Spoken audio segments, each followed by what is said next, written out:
Yes. And the tutus in the background, so we know where you are. That's right. It's so funny how I get to know all the backgrounds here, you know, because most of us broadcast from the same spot in our homes. And so I'm getting used to everybody's spot, you know, unless they move around. All right. Well, is there any old business, anything that anyone wants to bring up before we dive into our last set of stories tonight? Anything you've been thinking about? All righty then. I'm honoring the silence. I'm honoring the silence. Going once, going twice. Welcoming the silence. Yeah, welcoming the silence. There you go. All right. I need glasses. Let me get my screen set here so I can see all your smiling faces. You can bump up the text size. That'd be great, Dave. I already did that, man. Did you? It's kind of small on my screen. Mine too. Well, you need a bigger screen. Yep. You got to get a bigger screen. That's all there is to it. You were at 150% last time. Was I? Okay, I'm at 125, so now I'm at 150. There you go. That's better. Is that more better, you guys? More better? Yeah. Yes, thank you. You are so welcome. Don't want you any of you getting extra lines squinting. No, I can't handle any more extra. Yeah, me neither. I don't want any more. Oh, I'm done. Okay, so we're going to start right with this one at the top of the right-hand column here. And these are stories that do come from the Wisdom of the Desert, the book that we read. See, it looks like it's all blown out. You probably can't even see it. Anyway, Wisdom of the Desert, Thomas Merton. And we read through a lot of his introduction, which is brilliant. And then the rest of the book is all his translations from the Latin of the Verba Seniorum, or the sayings of the elders. And so this story is told that one of the elders lay dying in Skidi, and the brethren surrounded his bed, dressed him in the shroud, and began to weep. But he opened his eyes and laughed. He laughed another time, and then a third time. And when the brethren saw this, they asked him, saying, "Tell us, Father, why are you laughing while we weep?" And he said to them, "I laughed the first time because you fear death. I laughed the second time because you're not ready for death. And the third time I laughed because from the labors I go to my rest." As soon as he had said this, he closed his eyes in death. Oh. So that one's a little more cryptic than some of the ones we've been reading before, huh? Mm-hmm. William is completely baffled. Look at that face. Any first impressions where this is going?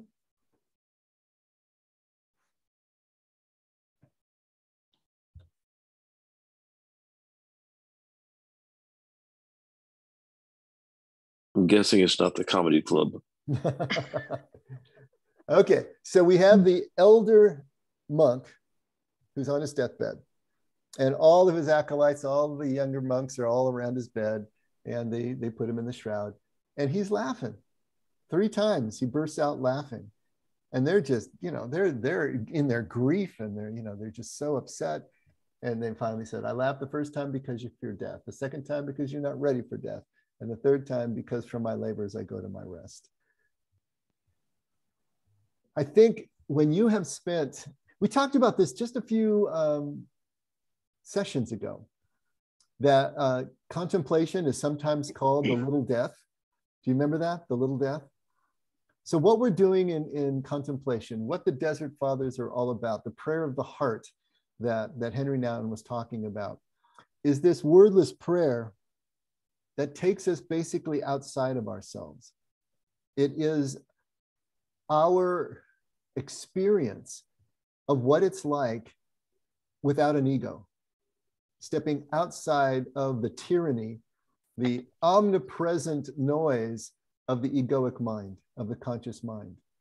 I don't think, we really realize how ubiquitous the egoic mind is, how relentless it is in terms of just commandeering every moment of our waking day, you know, with thoughts, with all of the things that go and grinding and that constant self-talk.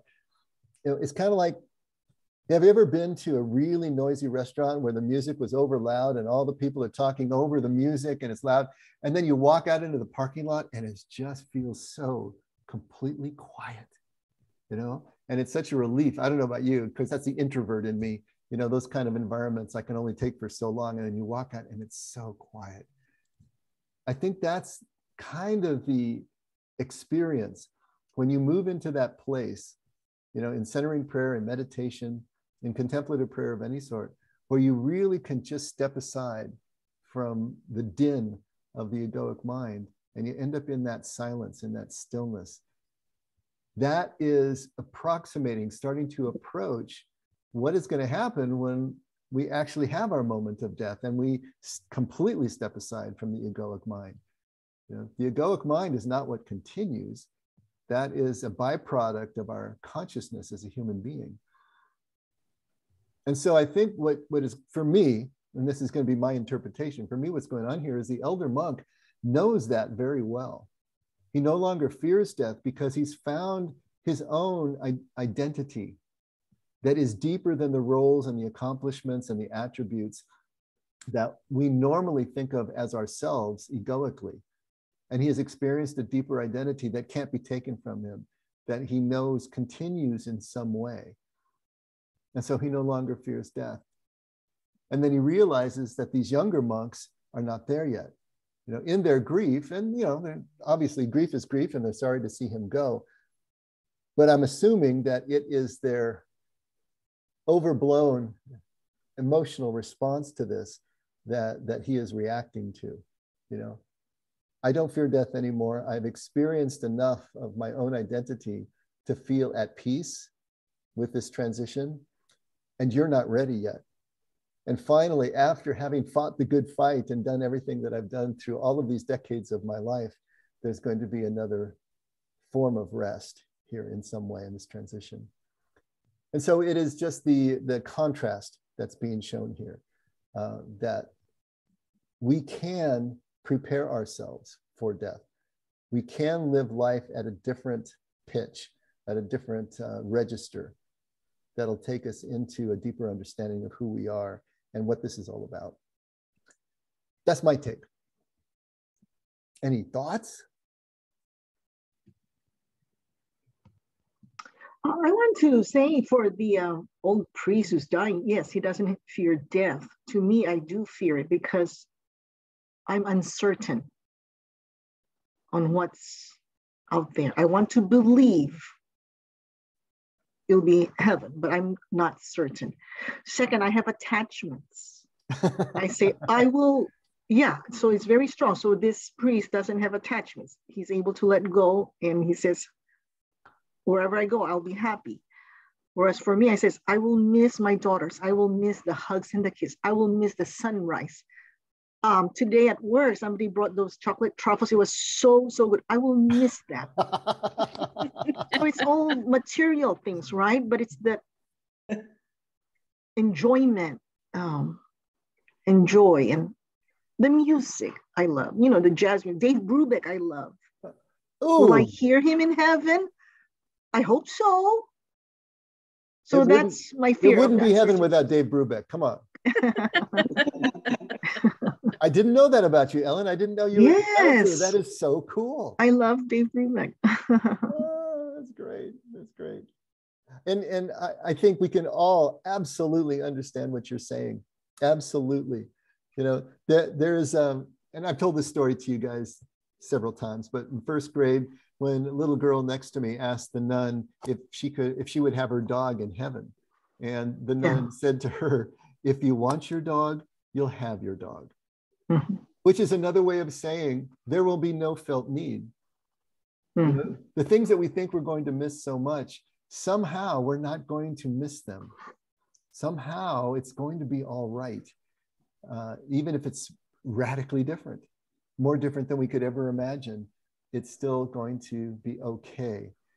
I know I've said this before too in here, that the only comment Jesus really makes about Olam Haba, the world to come, is when he is told that ridiculous story by the Sadducees, who didn't believe in a resurrection or didn't believe in an afterlife, by the way, that there was this woman who was married to 7 brothers all in succession per Levitical law.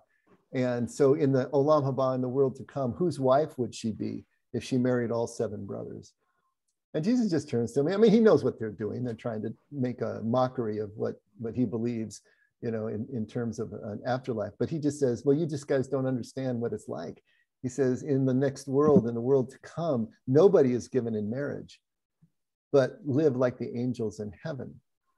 And that's this tiny little detail that may not mean much, but if you start to run with that, if there is no marriage in heaven, if we don't pair off into significant others, if we don't have best friends, then what Jesus is saying is that the experience of oneness and connection is so pervasive that everybody is your spouse, as if everyone is your best friend. We don't need to pare down into these one-on-one relationships because everybody is going to have that kind of connection. Now, that sounds really weird and alien to me, and I don't like it, you know, for a lot of the same reasons that Ellen is talking about. But there is this idea that there is going to be such a connection that we aren't going to miss the things we think we're going to miss, even if it's radically different. And so that's the only thing that I can say about that. You know, I have no idea what it's going to be like. I don't pretend to know, and I don't even think about it anymore. You know, it's just beyond my ken. But just knowing that if I want my dog, I'll have my dog is good enough for me right now, you know? Well, it reminds me also of this poem I read a couple of times. It's by A.E. Housman. I don't know if people are familiar. It's called The Cherry Trees. And he's saying, he says something about, I'm gonna see it 80 times only, meaning he's gonna live till he's 80. So each spring he has to enjoy each cherry tree's blossoms because it will only occur 80 times for him. So that's what I mean to you know, the beauty of nature is limited. Will it, you know, when we die, I don't know. That's the uncertainty of it. So yeah, the poet too is uncertain, saying he's cherishing each spring. And I think it's really important for us to realize too, that being ready for death, not fearing death, does not mean that you're certain about anything. It means that you're convinced that God's love is such that everything will be okay. But it doesn't mean that you have certain answers or rational answers to your questions. And that's so important for us to understand. If we are holding the standard of certainty to our being comfortable or ready for death, or at least not afraid of it, then we're going to be chasing that tail, you know, for the rest of our lives. It's not about certainty, but it is about a conviction that creeps up on you as you spend more time away from the chatter of the egoic mind and the constant judgment that goes on in there. I hope that distinction makes sense. I'm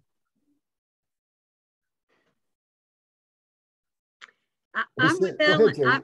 I'm with Ellen. You know, I just think about my, you know, my children and my grandchildren and my friends, and, you know, not seeing my grandchildren grow up or not seeing them graduate or get married. And, you know, so it's the attachments. Yeah, it's the attachments that it's not so much I believe that, you know, when I die, the ego will die and it, you know, but I don't want to leave behind, you know, I don't want to leave my loved ones behind. And you know, there are people that say, you know, we can still see them and we can still, you know, watch, you know, and I want to believe that, you know, I don't know that I have the conviction yet, but, you know, I like to think that, you know, I lost my brother when he was 21. And I like to think that he has watched my life, you know, and I lost my dad when I was 25. And I like to think that, Dad's been watching over me, and that he's there. I mean, those are the things I want to believe, and those are things I want to hold on to, whether it's real or not, I don't know. But it's as Ellen said, it's the attachments to our loved ones that, I would miss our Wednesday night, get-togethers and our Tuesday night get-togethers and our Sundays, So I kind of struggle with that, not wanting to leave it behind. So anyway, but I think, and I think that's another key, Jerry, a distinction to make here. It's not that we are, I hope we're not going to ever get to the point where we would not miss those things or would not feel that we would miss them, because then we have detached so completely from them that we're no longer emotionally connected to each other. And so we want to hang on to that. The question is your attachment so strong, maybe we could even use the word codependent, that it disallows you from being able to simply enjoy the moments that you do have and be completely present to them and to continue to be vulnerable and open. If we can balance those two things, remember, it's not really an either or, it's always the both and. We want to try to get away from the dualistic kind of thinking here. And so to balance those two things, just like the now and the not yet, it's the same sort of idea. Then I think we're in the sweet spot. I think we're where we're supposed to be. Because as human beings, we do need our best friends, and we need our significant others, and we need those concentric rings of increasing intimacy as we go inward. That's who we are. That's how we're wired. And we're not supposed to lose that while we're here breathing, but it shouldn't debilitate us as we also have the awareness that, hey, we're going to move on from here into that uncertainty. So I think it's a balance that really makes a difference. And as I've gotten older, I do, and then the work that we've all been doing, I do appreciate each person that I'm with, and I'm focused with each person I'm with. And when I'm with my grandchildren, it's, the focus is on them and what we're doing.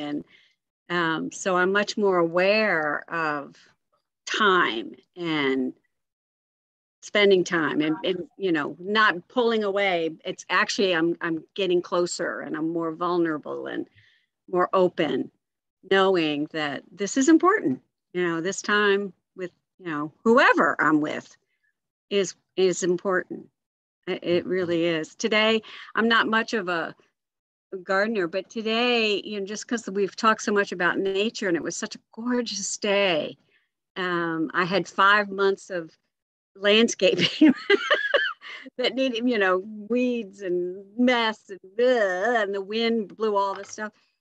But I found myself being in the moment and just enjoying pulling that weed up or pulling that. And I did 3 huge trash cans full of stuff. But in my past, it would have been, it's a chore, But today I realized I was just in the moment, enjoying the weather and pulling up that little weed and, I actually found myself enjoying it and staying in the present moment.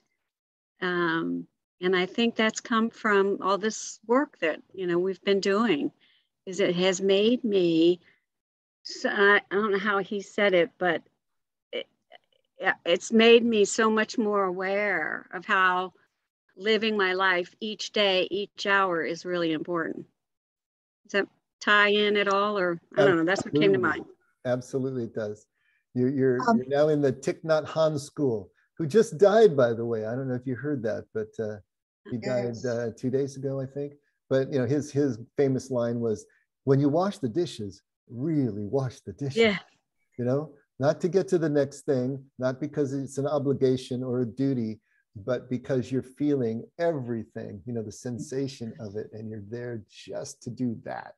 As if it were the most important thing in the world, because for you, it's the only thing in the world. And so, yes, he brings that up beautifully. And so I did that. And I didn't, so too often I get caught up in, there's so much to do, but I said, no, I'm going to do this one bush and deal with this bush. And then I'm going to do this one bed and I'm going to deal with these weeds. And then I'm going to, I just took each piece as I went along. And I did that on Friday too. And it was the same way. So usually I'll let myself get overwhelmed. It's too much and I got to get it all done. And I didn't. I just said, I'm going to do this. And if I can still go, I'll do the next piece. And finally recognized when it was time to stop. And the body was screaming at me. So yeah, that's what happened for me. That's perfect. That's perfect. Yeah. Dave? Sorry. My perception is the more we enjoy this life, the more we're present in the moment, the stronger our connections are, the easier the transition will be. Mm-hmm. I like that. Absolutely. Yeah. Absolutely. That paragraph reminded me, or made me think about Jesus, because he knew his destiny, you know, and being the Son of God, he knew his destiny was to die for our sins. But at the same time, you hear about his life of playing with children and laughing and being with, his apostles and enjoying himself, even though he knew that his destiny would be fulfilled in a pretty short period of time, before he started his ministry, or when he started his ministry, that he was at peace, a long time ago, with that. So, I don't, other than his faith in his Father and in his path, and what he was brought here to do for us, he was okay with that, and I always thought that was interesting. Yeah, I mean, that's another expression of balancing the now and the not yet, isn't it? Yeah. And of course, as you were saying that, I couldn't help but think, destiny, there is no escape for me. Oh, no young Frankenstein fans? Oh, you don't remember that? Yes. All right. I had a thought too, Dave, just real quick. Sometimes, I think sometimes when we're able to be with someone who's leaving us, maybe an aging parent or someone who's dying slowly, you say to them, gosh, come and visit me and tell me what it's like and stay connected to me, and that kind of thing. And rarely it happens. So, I'm wondering too, if maybe we go someplace that we just don't remember this type of earthly life anymore. And it's so indescribable in a whole nother way, that our sacrifices, that we don't get to stay connected to those that have left us. But they're saying, when you get here, you'll just know and understand. It'll be so much the same for you that you won't need to have the same kinds of connections. So maybe it's that there's a forgetfulness, that we just don't remember what this world is like. Why don't they come back and visit us? Why don't they haunt me? Kind of thing. Maybe they just don't remember because they're off doing something that's so much different than we can even imagine. And we won't know it until we get there. Maybe it's something like that. Who knows? It can be. And just like, Jerry was saying that she chooses to believe the way she does. And if this is the way you choose to believe, it's up to us to find our personal theology. What is it that we believe that allows us to balance the now and the not yet, allows us to live and accepting life on life's terms, but living with hope and gratitude. And so that's up to us to choose these things, because we have no way of knowing. There's absolutely no way of knowing these things. There are those visitation dreams. Wasn't it Sharon that said that when she met, you know what a visitation dream is? It usually occurs just a few weeks after the loss of a loved one. And they have a lot of sameness to them in terms of the way that they appear. But the dead loved one comes to you in some way, shape, or form. And it's always comforting, and it's always a sense of reconnection. But I think it was Sharon that said that when Lenny died and came to her on the stairs, she was coming down the stairs at her house or something, and the only thing that he said to her was, "You're gonna love it here." If I got that right, but I just remember that, Yep. That's So, awesome. it is, you know, and so who knows? We have no way of knowing. Harry Houdini said on his deathbed, if there's any way that I can come back, I will do it. And if anybody could, it would have been him, right? We're still doesn't it say a day is like 1,000 years and 1,000 years a day, Christ, right?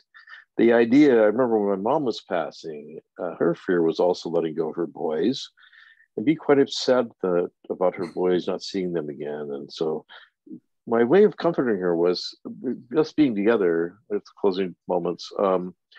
Was Mom, we had a history of when kids would run the door, we'd slam the kitchen, we'd let the screen door slam.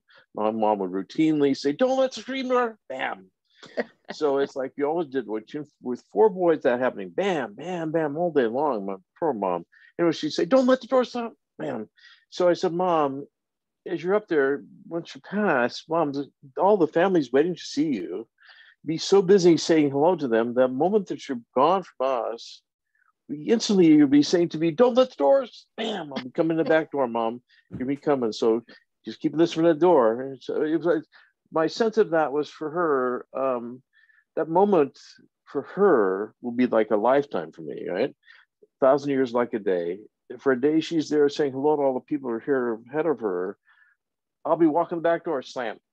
"Don't let the door slam," bam. So Mom, your boys will be coming through that back door soon. So just be ready for us. Yeah. So I think it was that sense of that comfort that her moment be our lifetime, right? She'd be unaware we're not even there, but she hears the door slam. Then she'll eventually walk in that back door, bam, don't let the door slam. You know, the back door of heaven. So that's my only way. That's one way I'm getting in, by the way. Back door. That's great. And of course, the things that irritate us the most are the things that we remember most fondly. Absolutely. I mean, think about that from people that you know in your past. It's going to be the weird, eccentric things that they did, and those are the things that you really remember. I remember reading of an elderly woman who was eulogizing her husband who had died, and she said that she would give anything to hear him snoring next to her in bed at night. You know? And so it's a recording. Yeah, it's those kinds of things that the imperfections that are really what make us, endear us to each other as humans.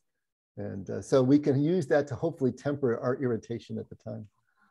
Let's try to do a few more because since it's our last, the next one, you know, leading from Ellen's idea of certainty, we're just talking about certainty. This one deals with that. Some elders once came to Abbot Anthony, and there was with him also Abbot Joseph. Wishing to test them, Abbot Anthony brought the conversation around to the Holy Scriptures. And he began from the youngest to ask them the meaning of this or that text.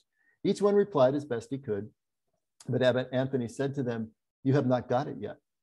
After them all, he asked Abbot Joseph, "What about you? What do you say this text means?" Abbot Joseph replied, "I know not." Then Abbot Anthony said, "Truly, Abbot Joseph alone has found the way, for he replies that he knows not." Mm. To accept our uncertainty, right? To accept that we don't have rational answers to all of this. And yet, we still carry on. And yet, we still stay true to our principles and what we say that we are convinced of, even if we're uncertain, even if there's doubt. That's faith. And that is the true Anavim spirit, if you think about it. The willingness to be vulnerable, the willingness to admit that you don't know, and still to carry on. That is a trait that we need to be cultivating as we move through, and not grabbing onto certainty as in a compulsive way, as the only way that we're going to feel secure enough to be able to take the next step. Truly, as soon as we think we're certain, we have left the building of faith. As soon as we say we're certain. A brother asked one of the elders, saying, "There are 2 brothers, of whom one remains praying in his cell, fasting 6 days at a time, and doing a great deal of penance. The other one takes care of the sick. Which one's work is more pleasing to God?" The elder replied, If that brother who fasts 6 days at a time were to hang himself up by the nose, he could not equal the one who takes care of the sick. Mm.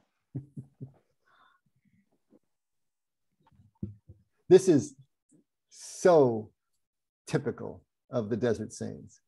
You know, it's nothing about piety. It's nothing about attention to ritual, you know, as any kind of marker, any kind of litmus test for one's relationship with God. It is based in just service and connection and day-to-day, most mundane tending of details. We've talked about how these people removed themselves from the cities and towns in the Eastern Mediterranean.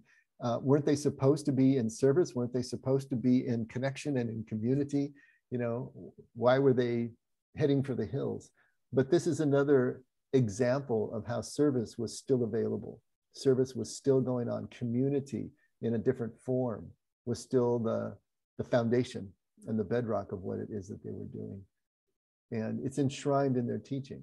You know, the smallest things that were concrete, physical, connecting, of service, these are the things that really that they held up as the bigger part of what they were doing. Is that the first case of a nose ring? No, I don't think so. Okay, just checking. All right. This is a good one. There were two elders living together in a cell, and they had never so much as had one quarrel with one another. One therefore said to the other, "Come on, let's at least have one quarrel like other men." The other said, "I don't know how to start a quarrel."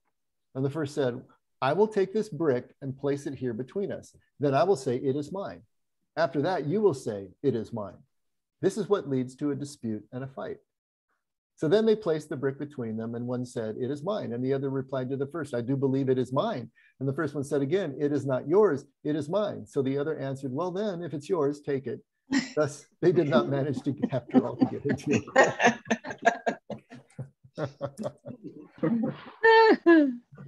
quarrel. Great stories. I know we kind of blew through those. Any comments on any of those? Great stories. What are you seeing the theme that runs through them all? I mean, really, all four of these. The theme that runs through them all. Yeah, don't get attached to that brick. It's like, go ahead. It's okay.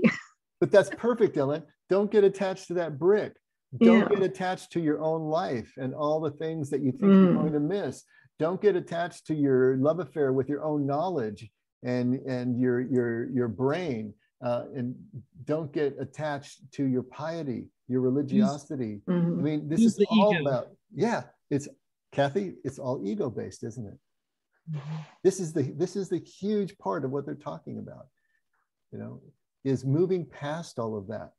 You know, the small limitations of the egoic mind to transcend that, to let the bubble move outward, to include really the whole world eventually. But moving outward makes these small things that seem so important to us just really fade. I was talking to one counselee, and she was lost in the weeds of interpersonal relationships and all these things. And I said, okay, it sounds like we got to give it the 5-year test. Well, what's that? I said, in 5 years, do you think you're still going to be looking back at this as being the huge thing that it seems to be right now? And then think back 5 years from now to things that you were dealing with then. How do they seem to you now? You know, it's all about perspective. You know, it's all about being able, as we grow, we naturally transcend. If you go back to your childhood, the things that you were so worried about then, or high school, you know, the place where we all lose our minds, you know, what was so important then, and you look back on it now, you just kind of shake your head and laugh, right? You know, this is what the old monk is doing to the young monks who are weeping around his bed. You know, he's got a different perspective where he can see things in a different way. But there's that thread that runs through all of these, and really all of them. If you really continue to read through more and more of these desert stories, you'll see them in that way. Be nice if there was an ego buzzer that we all had, and a human ego buzzer. Go off whenever your ego crept in there, and think of it. Ego zapper. We'd be buzzing all the time. It would never stop. Very good. Silence. But that's really what we're trying to do when we talk about mindful presence, right? Or mindfulness. It's really monitoring your thought processes. When they have gone off and they've taken you out of the moment, they're not thinking about the thing that you're actually doing. When you're triggered emotionally, you know, and you're ready to react, to be able to open up that space between the stimulus and the response. That's the ego monitor. But we're going to have to do it for ourselves. And we do it simply by practicing presence, practicing awareness. I think we should do it for other people, though. What's that? I'm sorry? But I think we should do it for other people, not ourselves. For other people. Oh, okay. I guess only if they can do it for you, right? That's Kathy? right. we might be surprised. But that is the process. It is the development of awareness that changes things, you know, and that allows us to get on top of our ego and realize, yeah, this is a function of me. This is a tool that I use, but it's not who I am. And that is the hardest thing. It's like trying to get out of a black hole, right? Because in your ego consciousness, you're like in a black hole where it's covered over on itself and it's all there is. And you think that's who you are. But contemplative practice allows you to get out of the black hole, to actually escape it and to be able to look and see, oh, this is a tool of mine, but it's not me. And that changes things. I want to add one more thing. It's because I'm learning a lot from you, this group, and Pastor Dave. So my other fellowship, she told me, oh, Ellen, you know, let's organize a hike, because there's a lot of hiking trails here in Fullerton. So I said, okay, we'll use my my cul-de-sac as the base to meet, because there's a hiking trail just like 2 blocks away. So then people keep asking me, but where will the trail go to? How long is it? And I said, well, it goes to this lake. It's about 1 mile away, but it can go on to the Juanita Cook Trail. However, because Marilyn cannot do it. So I said, however, if we cannot do that 1 mile, because it's a bit uphill, we can do like 30 minutes going and then 30 minutes back. And then, or we can do this other trail. So there's that uncertainty, right? But people are asking, but what? Okay. So now, so we met up, and I have a key to our HOA. I said, after the hike, we can go to the jacuzzi and you can just put your feet there. In the meantime, there was another lady who came with a hike with us. And it turned out we chose the hike. It's called Nora Kuttner. And her backyard is the trail, whereas her front yard is the cul-de-sac. So somebody said, oh yeah, this is not the end of the hike yet. And I said, and I just kept quiet. I said, yes, I want to go to the end of the hike so you can see the park. So that's my rigid thinking. And I said, just go with the flow, enjoy the ride. That's what would Dave say to me? Enjoy the ride. So it turns out the ladies whose backyard was there, she calls her husband, said, can you open the backyard? And we went to this backyard, this beautiful backyard. There's a slope. What she did was tiered it, and they made a deck. And another lower, there was a sofa, and she gave us coffee, and there were like fruit trees. It was just beautiful. I wouldn't have known this had I said, let's go straight to the end of the trail. So that's where the enjoy the ride and the uncertainty comes. I said, oh my gosh, it's a beautiful discovery. So now I need to get her phone number, because when I go to the hike with my daughters, I said, I would like to show my daughters your backyard. But yeah, she has a lot of fruit trees, plants, yeah, everything. It was beautiful. A new destination. Yeah, and serendipitous discovery. Yeah. So I don't have any more right now from Thomas Merton's book, but here's some that are at the end of this. And if you have this file, you can read these stories. There's a lot from other traditions as well as just the desert tradition, but this is Semitic wisdom. And so it's still coming from the Middle East, but it can be coming from other than Jewish, Arabic, and different traditions. But there's some great stories here, and I thought it'd be fun to just read a couple of them. This Where the Truth Is. Some disciples are always asking where the truth is, said Ma'al-el. So one day I decided to point in one direction, trying to show them how important it is to follow a path and not just to think about it. Instead of looking in the direction I had pointed, the man who had asked the question started examining my finger, trying to find out where the truth was hidden. When people seek out a master, they should be looking for experiences which can help them avoid certain obstacles. But unfortunately, reality is different. They adopt the law of minimum effort, trying to find answers to everything. He who accepts without question the truths of his master will never find his own path. I love this. And it goes back to this certainty, uncertainty issue, right? But it also makes perfect sense of why Moses and Jesus both had to be taken out and away from their people in order for the people to find their full fulfillment in the Spirit. Moses doesn't get to go into the promised land.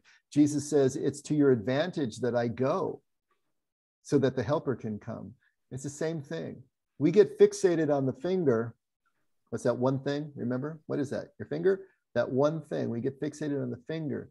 We're so clinging to the hems of the teachers, running around to the latest podcast or the latest seminar or whatever, that we forget that it's about actually engaging the process ourselves. And there is a point at which you really have enough knowledge. Just any more seeking of knowledge is really delaying your engagement of the experience itself.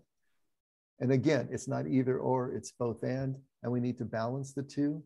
But it's important for us to know that we're not just becoming professional students, that we actually are going to use this knowledge in some way.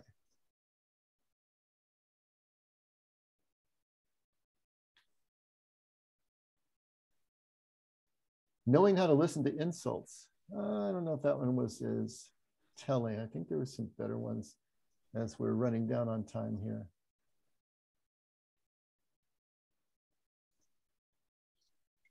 This one's not bad.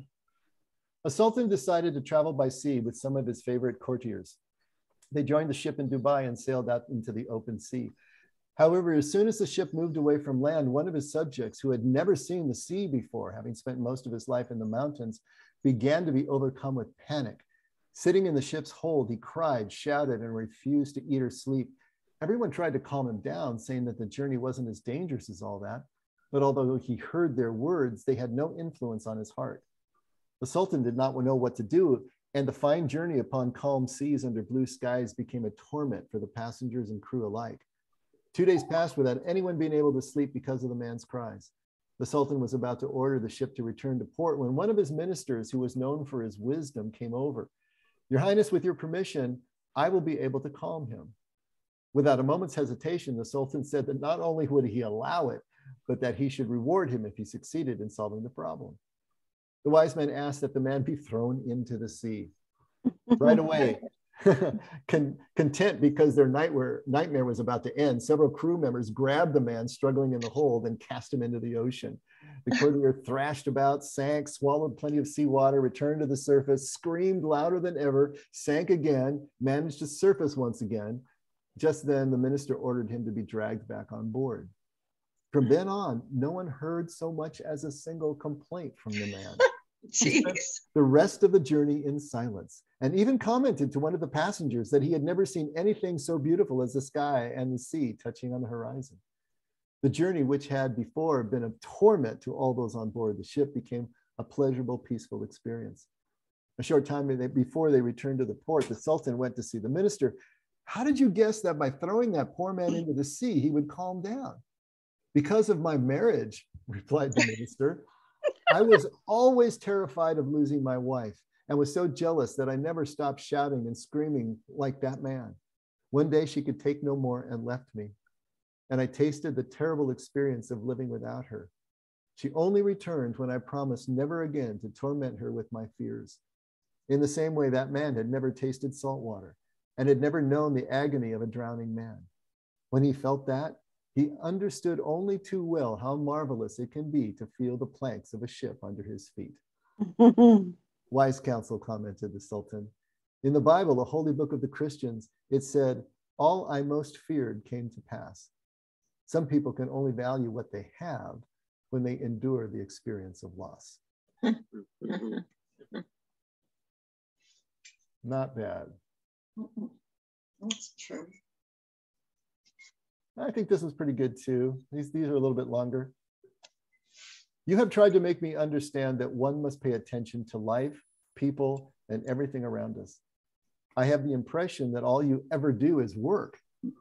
Instead of answering your question directly, I shall quote from the Indian poet Tagore, I slept and dreamt that life was joy. I awoke and saw that life was service. I acted and behold, service was joy. In fact, through my work, I discover life, people, and everything which happens around us. The only trap I must be aware not to fall into is to think that each day is the same as the next. In fact, each morning brings with it a hidden miracle, and we must pay attention to this miracle. What is duty? A mysterious word which can have two opposite meanings, the absence of enthusiasm or the understanding that we must share our love with more than one person. That's pretty interesting, isn't it? Duty, the absence of enthusiasm, or the understanding that we must share our love with more than one person. In the first case, we are always making excuses for not accepting our responsibilities. In the second case, duty becomes a form of devotion, of unrestricted love for the human condition. And we begin to fight for that which we want to happen. I seek to do this through my work, to share my love. Love is also a mysterious thing. The more we share it, the more it multiplies. But in the Bible, work is considered a type of curse which God has forced on men. When Adam commits the original sin, he hears the Almighty say, in sorrow thou shalt eat of it all the days of thy life. In the sweat of thy face shalt thou eat bread. At that moment, God is putting the universe into motion. Up until that time, all is beautiful, idyllic, but nothing has evolved. And as we mentioned, Adam starts thinking that each day is like another. From then on, he loses the sense of the miracle of his own existence. Then the Lord, seeing his creation, understands that he must help him again conquer this sense. This sentence must be read in a positive way. Weariness will turn into nourishment. Sweat will be the bread's seasoning. In this way, everything will converge perfectly. But first, Adam and all human beings must go down the path of mutual understanding. Why is it that one of man's great dreams is to one day stop having to work? Because he does not know what it is to spend months and years doing nothing. Either because he does not love what he does, no one wishes to be separated from the woman he loves, no one wants to stop doing that which he loves, or is it because there is no dignity in his going about in his work? He has forgotten that work was created to help man, not humiliate him. There's an interesting story about this in the 1001 Nights. Caliph al-Rum al-Rashid decided to build a palace in order to demonstrate the greatness of his kingdom. He gathered together the greatest works of art, designed gardens, personally selected the marbles and the carpets.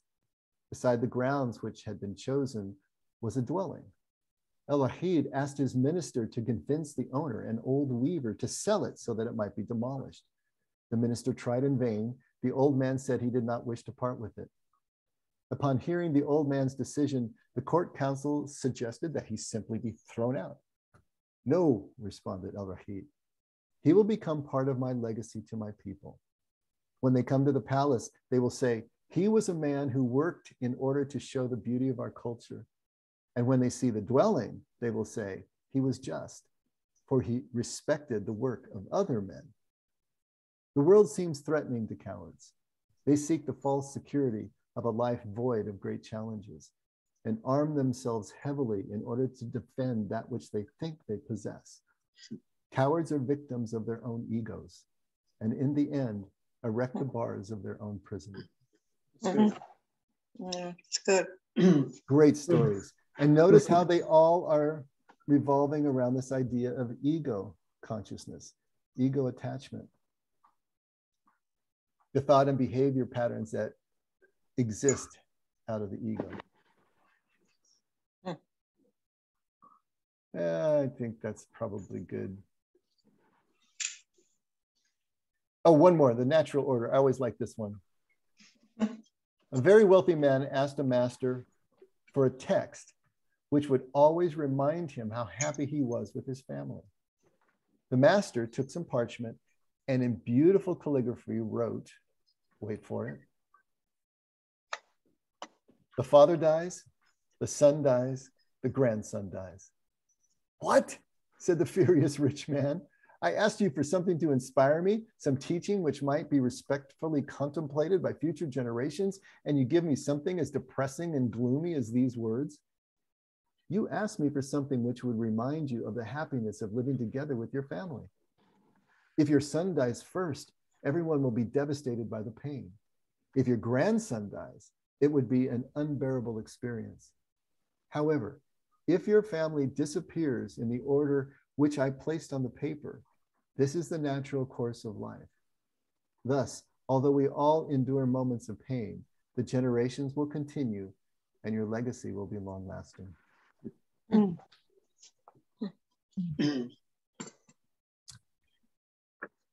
Good stuff. Good stuff.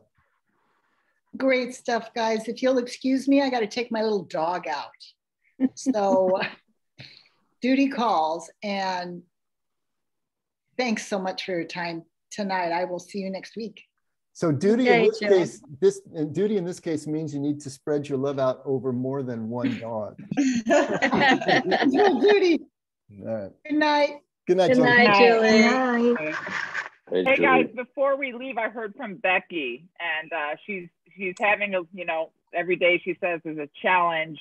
She's finishing up the moving, and I think the movers are coming on Friday, and she says,